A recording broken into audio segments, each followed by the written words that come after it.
Bonjour à tous, nous nous retrouvons aujourd'hui chez Monsieur et Madame Souris pour un petit repartage sur l'installation de notre chaudière IPE BW, donc qui est une chaudière à condensation. Donc elle est connue pour être la plus petite chaudière appelée à condensation sur le marché, parmi les chaudières État.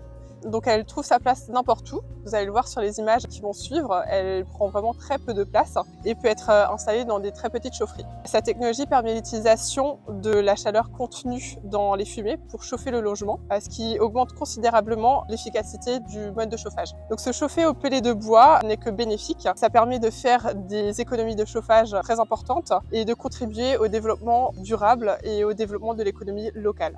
Donc nous allons dès à présent discuter avec notre commercial, Monsieur Christian Buche, qui va nous expliquer un petit peu le fonctionnement de cette installation. Salut Christian. Salut Hélène. Alors on se rejoint aujourd'hui chez Monsieur et Madame Souris. Est-ce que tu peux nous parler un petit peu de ce projet, de cette installation?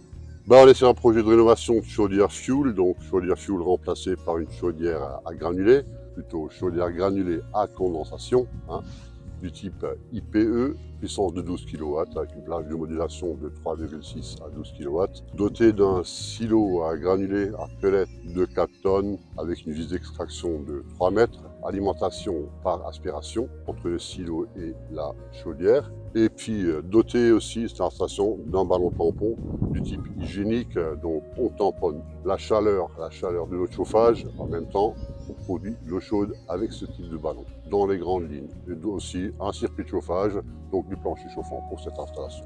Ok, donc du coup on va accueillir maintenant les clients, donc Monsieur Souris, qui nous explique un petit peu comment s'est passée l'installation et puis comment fonctionne sa chaudière. Bonjour Monsieur Souris. Bonjour. Merci de nous accueillir aujourd'hui. Donc est-ce que vous pouvez nous parler un petit peu de votre nouvelle chaufferie?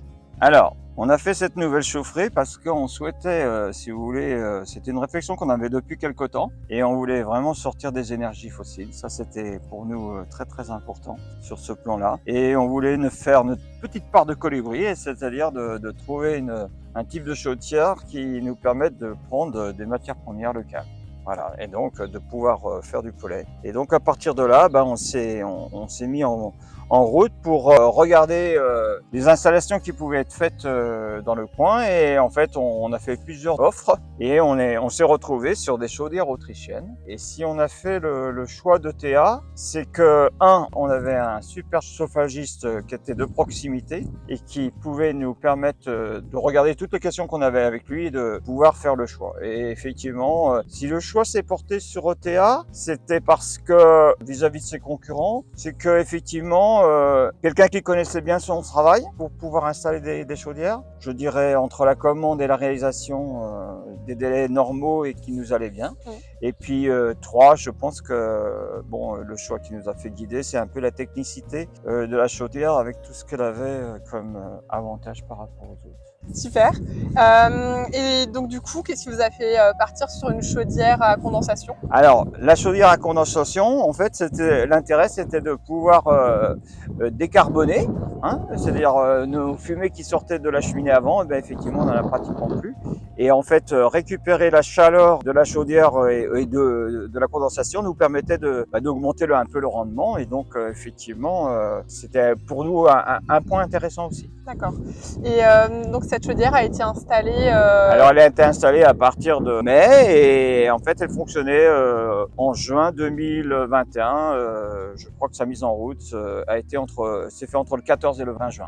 Voilà. D'accord. Donc du coup ça fait quasiment un an qu'elle Oui, c'est-à-dire que là on est à 10 mois et on peut dire que notre choix se confirme puisque d'abord on a acheté des pollets localement, qui est fabriqué en Alsace. Et puis en termes de consommation, en fait, quand on a acheté nos pollets, ils étaient à 377 € la tonne. On a mis 4 tonnes dans notre silo. Sur les 10 mois, là, on a consommé 2 tonnes. Ah oui, donc c'est vraiment très faible. Très très faible, ça veut dire qu'on a diminué notre facture par 2 par rapport à un achat de fuel à cette période qui était à 1,50 €. On est à, disons 2 tonnes, 377, ça fait 764 €, voilà. Ouais, donc c'est pas négligeable. Non, pas négligeable du tout. Donc voilà. voilà. Et je dois dire, ce qui est important aussi, dans cette installation, c'est le suivi qui a été fait à distance sur la mise en place de la chaudière, puisque effectivement il faut bien mettre en place comment fonctionne le chauffage. Et puis en plus, ce qu'il faut savoir, c'est que nous on a 2 planchers chauffants, donc on a séparé les 2 planchers. Et je peux, moi, intervenir sur la température que je veux donner aux 2 planchers chauffants, et je peux le faire quand je veux, à n'importe quel moment. Et s'il y a un petit problème ou un défaut de la chaudière, on sait que le service ou la plateforme à Bechdorf prend le relais. Et donc, pour nous, ça a été super intéressant. Donc, voilà. Oui. Donc ça, c'est avec la fonction EtaTouch, Ouais. qui permet du coup une gestion à distance. Voilà, et alors maintenant, je l'ai sur mon portable, donc je peux intervenir quand je le souhaite. Et on est des retraités, donc on est souvent absent, donc ça nous permet de regarder comment notre chaudière fonctionne à distance. Voilà. Donc c'est un point aussi qui est assez pratique. Oui, c'est vrai. Non, franchement, c'est très très pratique, et c'est assez facile d'utiliser. Il faut juste bien rentrer dedans, et voilà, et dans toutes les fonctionnalités, parce qu'il y a quand même un certain nombre de fonctionnalités. Donc voilà, je connais ma consommation à la limite jour par jour. Je sais combien il reste dans mon silo. Voilà. Par rapport à avant, je dois dire, c'est vraiment intéressant de ce qu'on peut analyser en termes de consommation. Ouais, génial. Donc globalement, j'imagine que vous êtes satisfait de... Ouais, on est très satisfait à la fois de cette chaudière, mais on est satisfait du service qu'on nous a rendu et du chauffagiste qu'on a à proximité et qu'on peut appeler quand on a un besoin. Génial. Est-ce que vous aviez peut-être un autre point à ajouter? L'autre point à ajouter, ce que je peux dire, c'est que le ballon, là, je peux mettre une résistance électrique pour que la chaudière ne fonctionne pas en été. Ça, je le ferai certainement puisque j'ai une installation photovoltaïque, je vais passer en autoconsommation, et je pense que l'été, je mettrai cette résistance électrique sur l'autoconsommation d'électricité. Voilà. Ouais, super. Donc ça, c'est encore un point positif supplémentaire. Supplémentaire, tout à fait. Donc voilà. Parfait. Je vous remercie de nous avoir reçus aujourd'hui. Je vous en prie, et je vous souhaite encore une bonne journée. Merci beaucoup à vous aussi. Au revoir.